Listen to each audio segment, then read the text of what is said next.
At such low temperatures, saliva freezes before hitting the ground. Metal sticks to the fingers as if hot, burning the skin.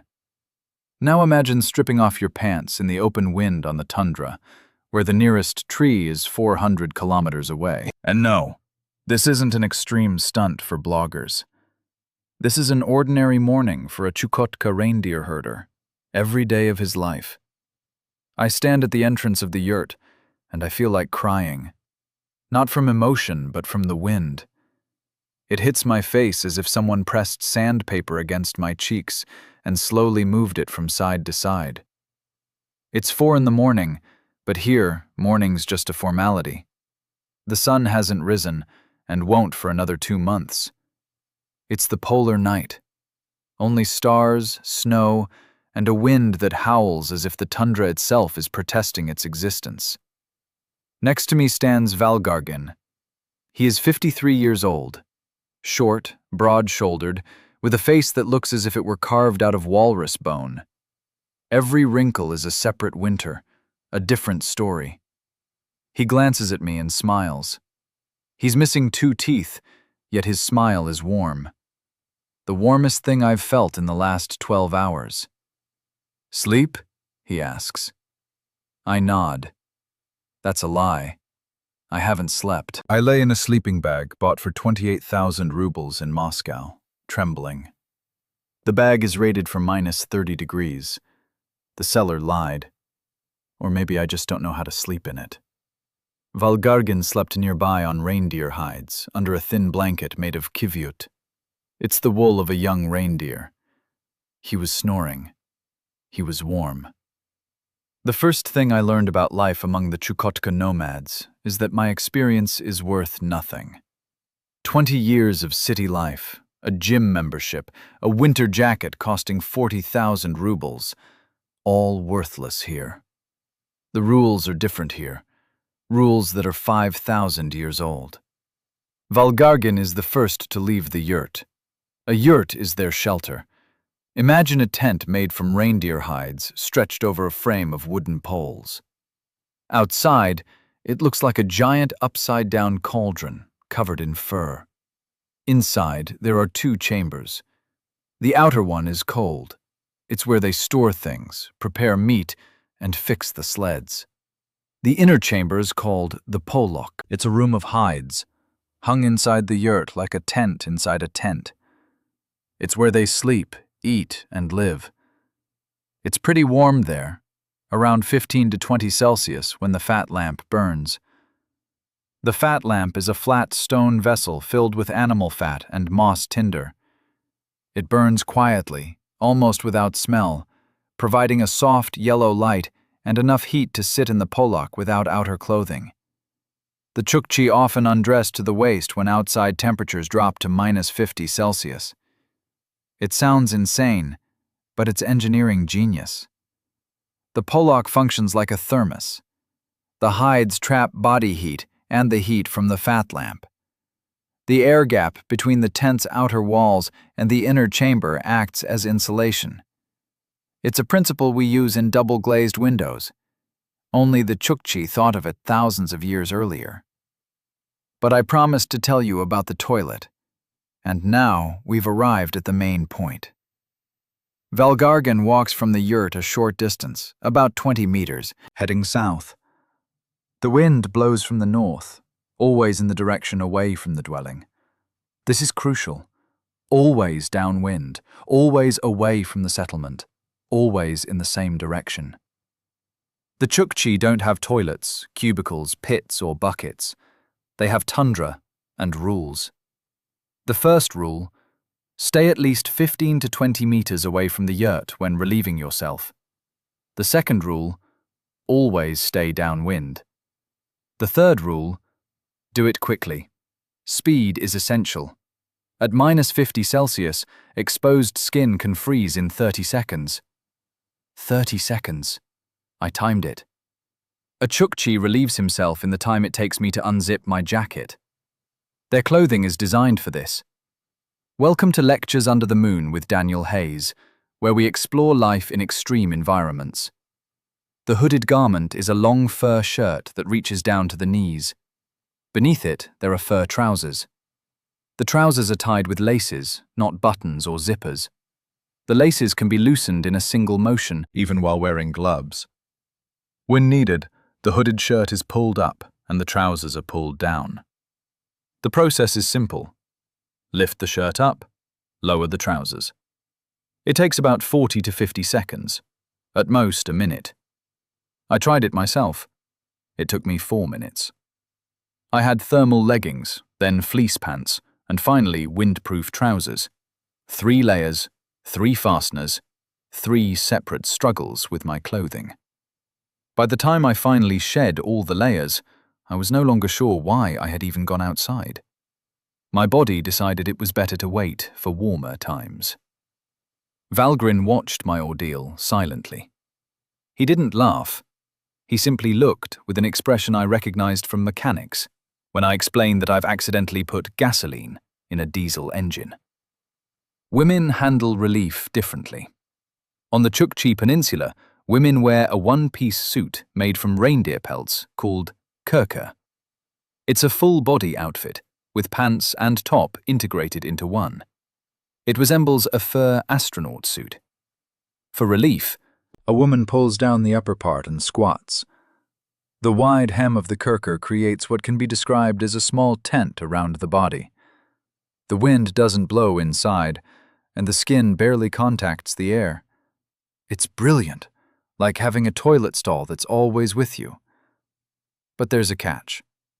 During the polar night, at minus 50 degrees Celsius, when blizzards bury the camp, stepping outside is dangerous. You could get lost just 3 meters from the yurt, frostbitten, or simply never return. That's why each yurt has a night container. Usually it's a wooden or leather bucket placed by the entrance in the sleeping area. Everyone uses it without hesitation. There's no room for shame here. Shame is a luxury of warm apartments. In the morning, the container is taken out and poured onto the snow. The cold does its work. Within a minute, nothing remains but a yellow stain, which the wind quickly blows away within an hour. Now, about washing. The word here means something different. We're used to showers, hot water, shampoos, and gels. Forget it all. None of it works. Water freezes, shampoo freezes, towels freeze. Wet skin in the cold is an immediate path to frostbite. The Chukchi do not wash with water, not because they don't want to, but because it could kill them. Instead, they use fat, seal fat, reindeer fat, sometimes vegetable oil if they manage to get it. The fat is applied to the skin and massaged in. It absorbs dirt, sweat, and dead skin cells. Then it is scraped off with a bone or wooden scraper. Afterward, the skin feels soft, clean, and covered with a thin protective layer that prevents drying and cracking in the cold. It's like washing and applying cream at the same time, 2 in 1, only without water, foam, or advertisements. I tried it myself. Valgren handed me a piece of reindeer fat about the size of my fist. The fat was white, dense, with a faint smell I would describe as a winter forest smell, if reindeer inhabited such forests. I spread it on my hands.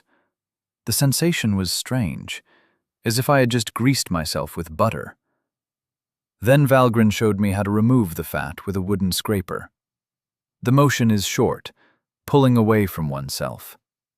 The scraper lifts the fat along with dirt. A grayish mass remains on the scraper. My hands were truly clean afterward, soft and smooth. Softer than after any cream I've bought at a pharmacy. Hair is also washed with fat, or here called, with what might sound strange, urine. Yes, I'm not mistaken, urine. It sounds wild, but there's a scientific explanation. Urine contains ammonia. Ammonia is a basic substance. It acts as a solvent that dissolves fat. In other words, urine works like soap. It may not be the most fragrant soap in the world, but it does the job. Interestingly, the Romans also used urine for laundry. This isn't a Chukotka invention. It's a universal knowledge that humanity has simply forgotten, because we now have faucets with hot water. Old urine that has sat for several days works better than fresh urine because it contains more ammonia. It is stored in special containers. People use it to wash their hair, to clean clothes, and to treat animal hides. It's a universal cleaner, free, renewable, and environmentally friendly. I didn't decide to wash my hair with urine. Not because I'm squeamish, well, actually that is why. I saw how Inarln, Valgaren's wife, does it. She's a short woman with black hair braided into 2 tight plaits. She's 47 years old, and her skin is better than that of any Moscow model. No joke, smooth even, without a single wrinkle. Fat works better than any cream. Tinar Elgin let her hair down, applied the aged urine, massaged it in, then wiped her hair with a soft leather cloth. Afterward, her hair was shiny and soft. The smell disappears completely within half an hour as the volatile compounds evaporate, leaving only cleanliness. Children are washed the same way. Mothers wash small children by rubbing fat into their skin and removing it with a soft fur cloth. It looks like a massage. The child lies on a warm fur, and the mother gently rubs him. The child laughs, giggling because it's ticklish. It's the most peaceful scene I've seen in the tundra. There's another method of washing, steam baths, but they're not like Russian banyas. The Chukotka bath is simply a heated platform, raised to maximum temperature.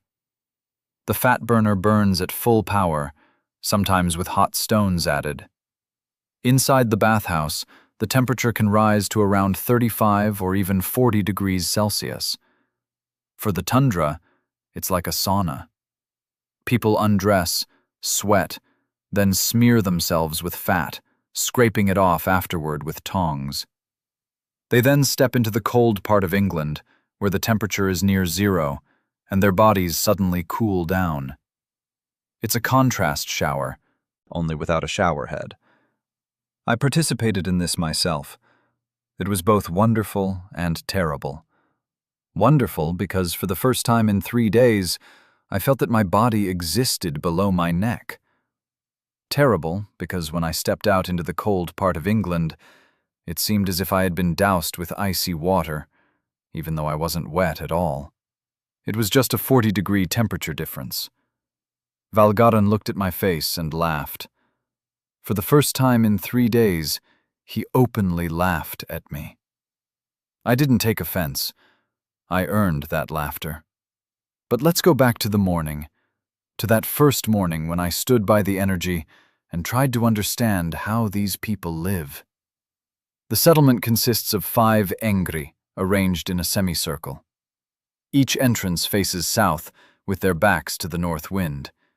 Between the yurts, dogs wander, hunting dogs, thick-furred, with curled tails and eyes reflecting the starlight. They don't freeze. Their fur has 2 layers, a dense undercoat like felt, and long, stiff guard hairs coated with fat. Snow doesn't stick to them. The wind doesn't penetrate. A dog can sleep on snow at -50 degrees Celsius, curled up in a ball and covering its nose with its tail. In the morning it gets up, shakes off the snow, and runs to its owner, wagging its tail. I envied the dogs. Everything in their design is thought out by nature. My life, on the other hand, is planned by marketers, and as it turned out, those are not the same.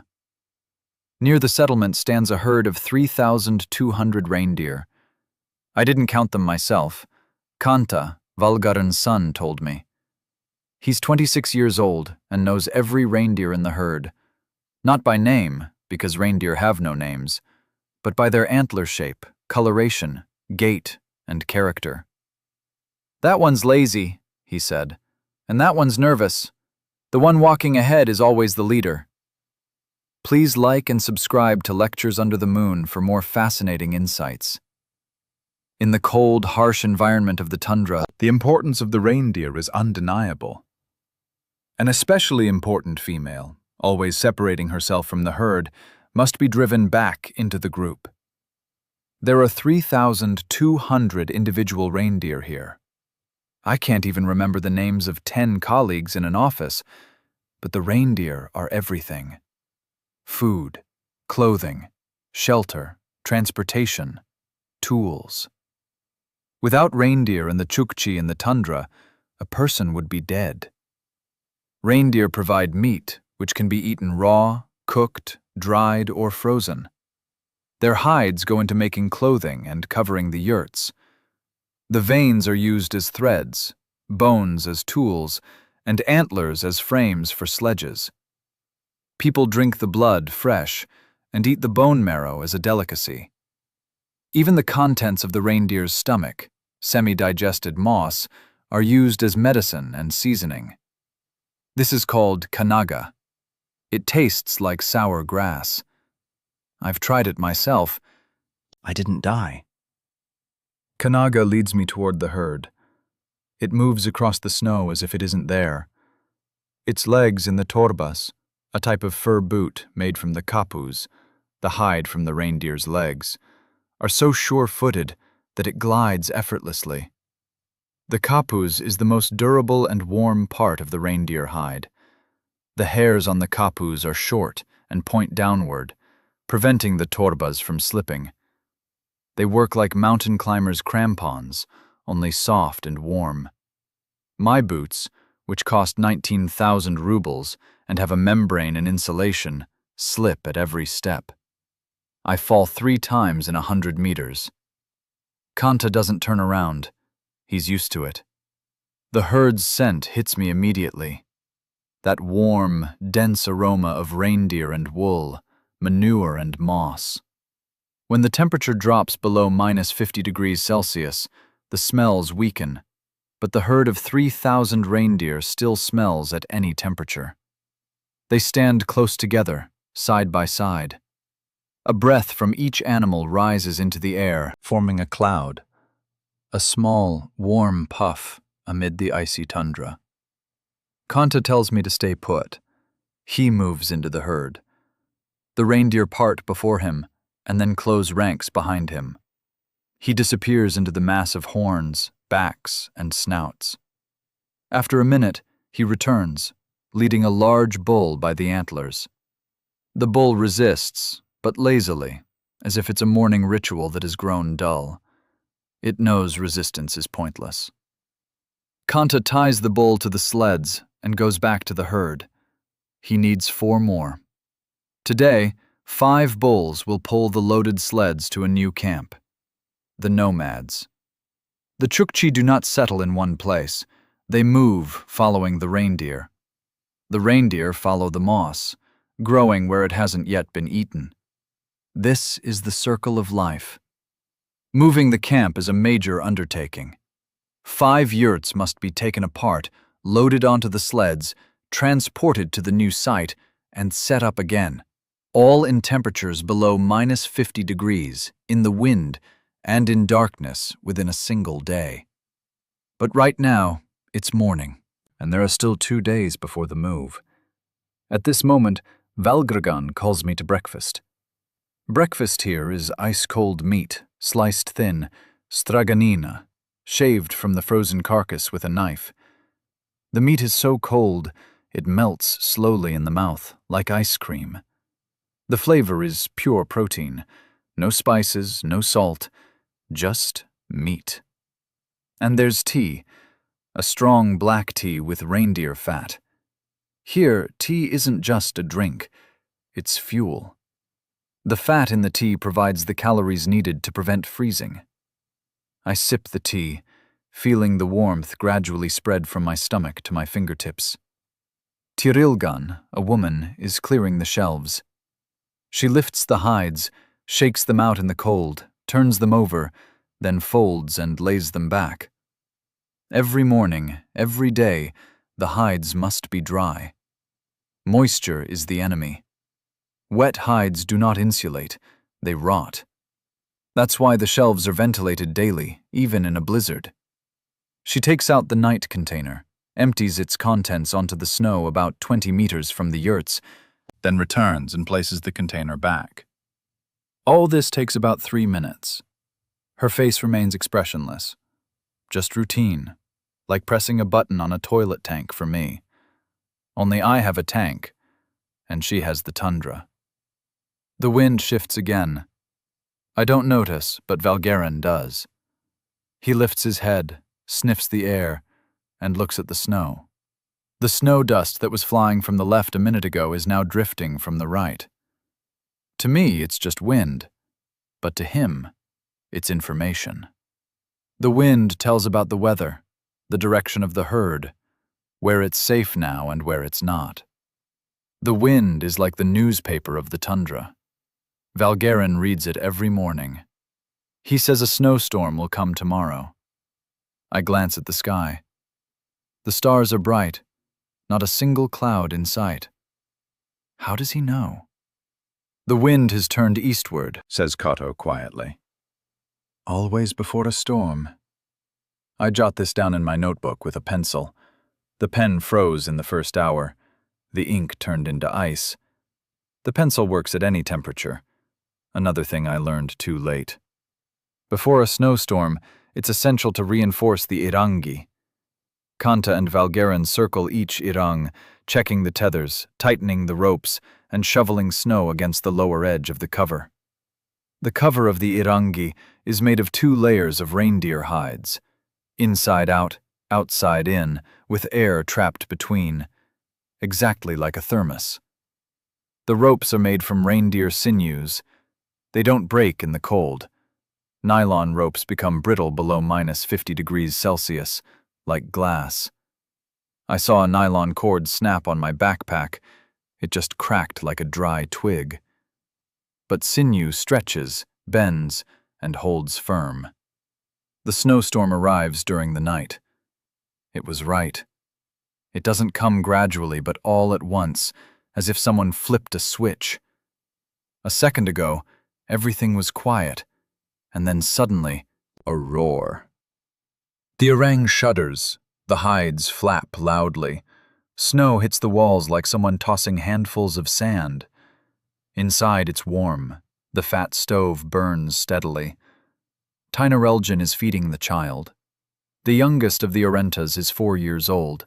He's eating a piece of dried meat, holding it with both hands and biting off small chunks. His cheeks are round and red. He's not afraid of the snowstorm. He was born in it. I lie inside the cover, listening to the wind. It howls with such force that I feel the orang might fly away. But it has stood for 5,000 years of engineering evolution.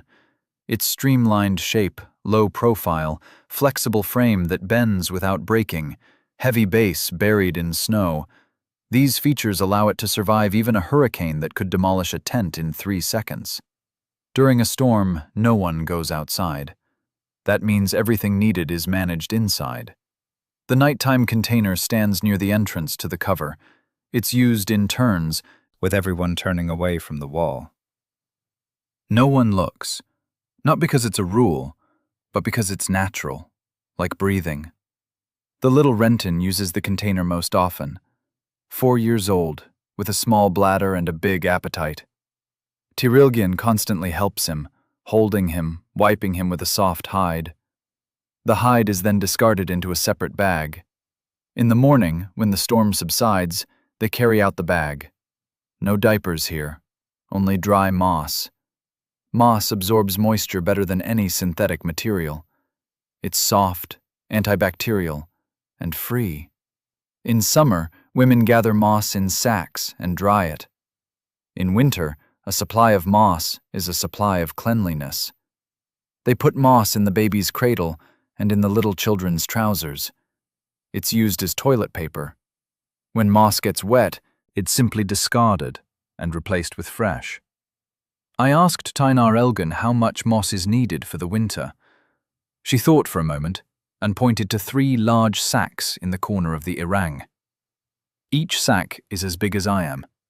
3 sacks of moss, enough for a hyena's reserve for 4 months of polar winter, for a family of 5.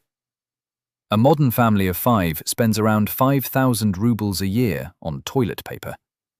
Tynar Elgin spends 3 summer days collecting moss. The question is, who's more efficient? The snowstorm lasts for 2 days. For 2 days we have been sitting inside the yurt, eating, sleeping, and talking. Valgargin tells stories, Kant repairs the harness, and Tirgin sews new torbas for Arienta. The child is growing rapidly. Torbas need to be replaced every 3 months. She sews them with a bone needle, using sinew from deer hides for thread. Before sewing, she softens the sinew by rolling it in her palms. Tinrarilgin takes the sinew into her mouth, chews it, and pulls it out. The sinew becomes soft and elastic. Then she splits the sinew into thin threads with her teeth. This is jewelry-making work. The thread is thinner than store-bought sewing thread, but 10 times stronger. The stitches she makes when sewing hides are waterproof. That's crucial. If the seam leaks moisture, the torba will get wet. A wet foot at -50°C can lead to frostbite in just 15 minutes. That's why every stitch must be perfect. Every stitch is a matter of life and death. I look at her hands. They are small, dark from exposure to the sun, and fat, with short nails. These hands have never known manicure, but they can do something no machine on earth ever could. They can sew clothing that saves lives at -50. On the 3rd day, the blizzard subsides. It's morning. Silence. Such silence that it rings in your ears. After 2 days of howling wind, the quiet now feels deafening. Valgargin is the first to step outside. Snow has piled over the yurt roofs. He begins to dig out the entrance. Kant helps him. They work with deer bone shovels. Yes, shovels made from shoulder blades. The bone is flat, broad, and strong, an ideal tool. When there are no stores, you make your tools from what's available. The first thing Valgargin does after digging out the entrance is to check the herd. During a storm, the reindeer bunch together tightly and stand with their heads lowered. Snow covers them up to their backs. They don't move. They are waiting. Their thick fur keeps out both wind and cold. When the storm subsides, they shake themselves off like dogs after a bath and begin to paw the snow in search of lichen. All 3,200 are alive. Valgargin is pleased. He returns and says one word: alive. After the storm, a big cleanup begins.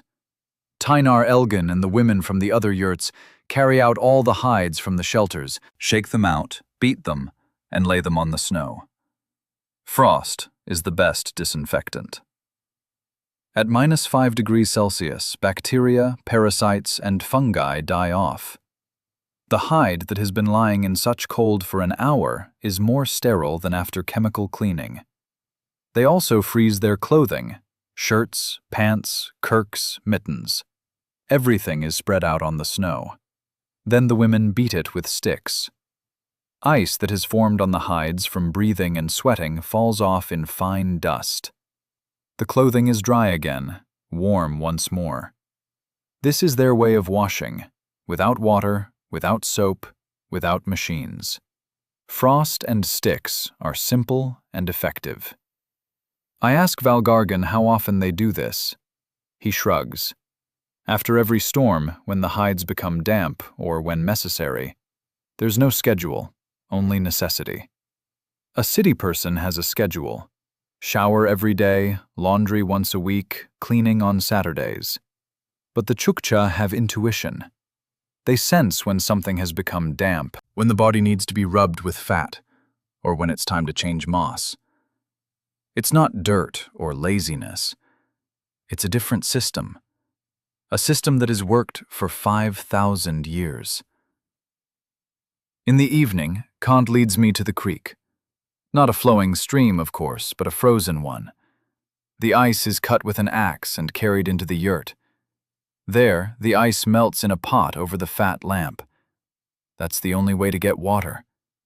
Every liter of water is a piece of ice that must be found, cut out, carried, and melted. That's why water isn't wasted on washing. Water is for drinking and cooking, nothing else. That's final. Kant cuts the ice silently. The axe rises and falls rhythmically. Fragments scatter, shining in the lantern's light. The ice was blue, transparent, pure as glass. Valgargan gathered chunks into a pouch made from a hide and slung it over his back. The pouch weighed about 20 kilograms. He carried it easily. I tried to carry my own pouch, which was only 10 kilograms, and found it difficult. My boots slipped on the snow, and the pouch thumped against my back. I felt like a penguin trying to be a bear. Inside the yarang, ice spilled into a pot. The pot hung above the fat pan. After an hour, the water was ready. Tinnerel poured the warm, clear water into wooden cups, offering each person a cup. The taste was simply the flavor of water itself. No chlorine, no impurities, no pipes. Just water that had been ice for 1,000 years. I drank and thought about how, at home, I just turn on the tap without a second thought. Here, every sip is earned. Every drink is a victory. During the night, I stepped out of the yarang. The temperature was minus 47 degrees Celsius. There was no wind, only silence. The sky was a black velvet cloth sprinkled with billions of stars. I had never seen so many stars. In the city, there might be 10 or 20 visible. Here, the stars seemed endless. I walked 20 meters away from the yarang, unfastening my pants. I had learned to do this not in 40 seconds like Valgargan, but in a minute and a half. Improvement. The snow squeaked under my boots. My breath turned into a cloud of crystalline particles slowly settling, glittering in the starlight. It was beautiful. It's strange to say it at such a moment, but it truly was beautiful. I returned to the yarang.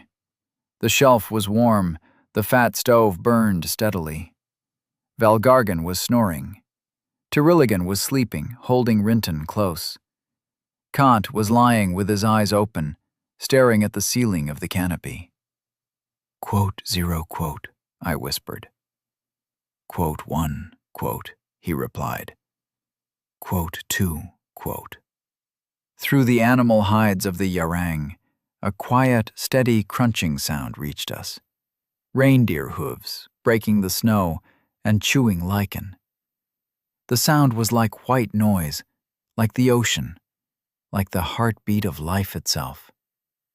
Kant closed his eyes and fell asleep. I did the same. In the morning, Valgargan announced that we would be moving the next day.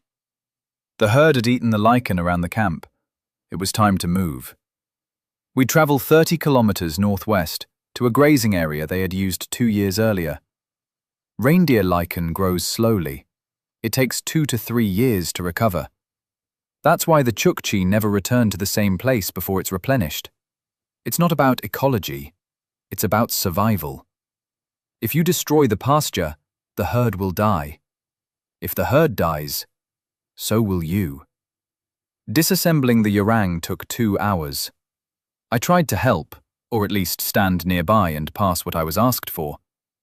Narelg packed the shelves in 20 minutes. The hides were rolled into tight bundles, the poles of the frame tied into clusters. Everything was packed onto the sleds. Each item had its place, like in a game of Tetris, only here, the stakes were life itself. 5 yarangs disassembled, 5 sleds loaded.